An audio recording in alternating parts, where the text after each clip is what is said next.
जैसा कर्म वैसा फल। दोस्तों नमस्कार। आज मैं बहुत ही इंटरेस्टिंग कहानी लेकर के आई हूँ। इसको आरंभ से समाप्त होने तक जरूर सुनिएगा, क्योंकि ये सच्ची घटना पर आधारित है। एक आदमी मछली मार रहा था, पकड़ रहा था। इतने में एक डॉन टाइप का भाई आ जाता है। जैसे ही उस आदमी ने मछली पकड़ी, उस भाई ने मछली को पकड़ लिया। उसने बोला, क्यों पकड़ा?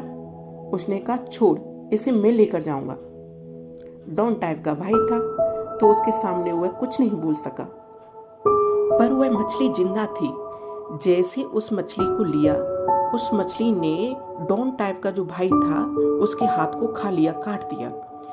वो वहां से चला गया। चले जाने के बाद कुछ दिन बीते, उसने देखा कि उसके हाथ में घाव हो गया है, तो वह डॉक्टर के पास गया।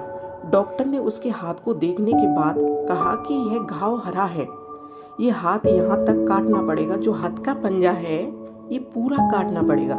अगर यहाँ से नहीं कटवाया तो कोहनी से कटवाना पड़ेगा आगे चलकर। उसने हाथ के पंजे को कटवा दिया, फिर भी वह ठीक नहीं हुआ और ज्यादा जख्म हो गया। फिर डॉक्टर के पास गया। फिर डॉक्टर बोला उसको कोहनी तक काटना पड़ेगा।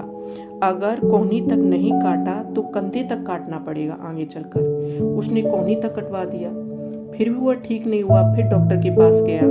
फिर डॉक्टर ने उसको बोला कि कंधे से काटना पड़ेगा। उसका जो घाव था बहुत ज्यादा फैल गया था। अब डॉक्टर ने उसको कंधे तक काट दिया। डॉक्टर से रहा नहीं गया, उससे पूछा, तूने कुछ ऐसा तो नहीं किया कि किसी का दिल दुखाया हो जो तुझे नहीं करना चाहिए था, ऐसा कुछ किया हो? उसने सारी घटना मछली छीनने वाली बता दी। डॉक्टर ने कहा, अभी जा उस मछली पकड़ने वाले से माफी मांग। वो तुरंत गया और उसने उससे पूछा, तूने मुझे श्राप वगैरह तो नहीं दे दिया? ये देख उसी दिन से मेरा क्या हाल हो गया है। तो उसने बोला, मैंने कुछ नहीं किया, लेकिन जिस दिन तूने मेरे हाथ से मछली छीनी थी, मैंने भगवान से बोला, हे ऊपर वाले, इसने मुझे अपनी शक्ति दिखाई है, आप इसे अपनी शक्ति दिखा दो। कर्म फल जैसा तुम करोगे वैसा ही पाओगे। तो दोस्तों संभल के। इंसान से इंसान को बचाया जा सकता है, परंतु भगवान से नहीं।